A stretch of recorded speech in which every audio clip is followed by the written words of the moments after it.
Sitting in as our special guest co-host is John McCain's daughter and contributor to thedailybeast.com, Meghan McCain.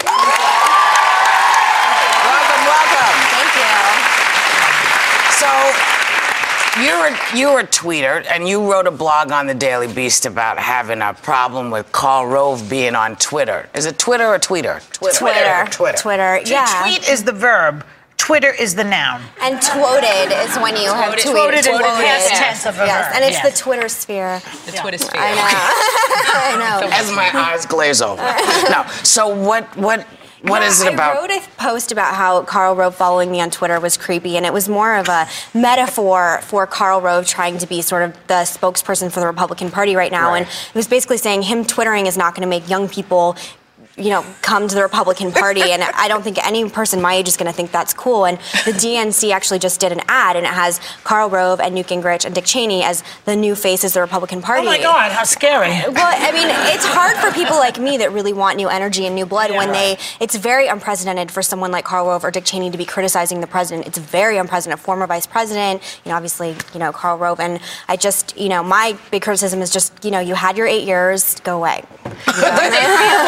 Do they feel like by doing something as hip as, tweeting that you're going to fool young people? I mean, I don't understand. 81% of people under 30 consider themselves a Democrat, so I just don't understand how Karl Rove twittering is at all going to bring people to the Republican. 81%. It's a sad stat. I hope to be a person that can help change that, and I do believe the Republican Party has a lot of potential, but I don't think Karl Rove is going to be the catalyst for Let me ask you, who do you see? Because, they keep showing all these old dudes, what's his name, Rush Limbaugh, he's the face of the Republican Party. They show Karl Rove or any of these other folks. Who do you see on the horizon, maybe, as a real person to look to, as someone who actually might have something to say that is meaningful? Well, I did an interview with Congressman Aaron Schock, who's well known for his abs on TMZ. I don't know if anyone knows that, but he's very smart. And I asked him, I said, what do you think about people like me that may be a little bit more moderate? And he said, we should become an umbrella party. And there's this really amazing quote that Christy Todd Whitman said. She said, the conservative right, I'm not saying there's not a place for you. Don't say there's not a place for me. And that's how I feel. It's not that there's not a place for the conservative right. Just stop saying that I don't have a place in the Republican Party. And then what about they have Michael Steele as the chair of the RNC, but really, it's really truly a lack of diversity within the Republican Party. It is, and that's why I just spoke at the Log Cabin Convention, which is, gay Republicans, and I think we have to branch out or the Republican Party will become obsolete. It's just facts. Did you think it was a little odd when Mr. Steele got the job? Did you think it was a little... his name had been thrown around. I actually was unfamiliar with him, but his name had been thrown around. It wasn't a complete surprise. But he had lost so many times before. I think he had run, and it just seemed kind of... it just seemed kind of weird that all of a sudden, he became... So Meghan, you would like to see the Republican Party be pro-choice, I take it?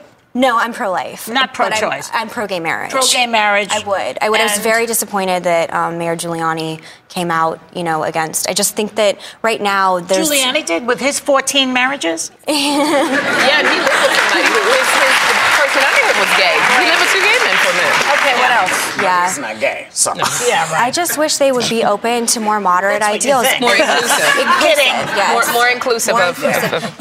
There can't be an admissions test to join the Republican Party, and you can't, when you're saying things like Meghan should be thrown out of the Republican Party, what message are you sending? Who said that? Oh, people on the internet. Just Google me. Good Lord. That's all right. You don't pay attention to that. Well, let me ask you, because yesterday we were talking about President Obama opening up the possibility of prosecution for some of those who okayed terrorist interrogation techniques, like waterboarding.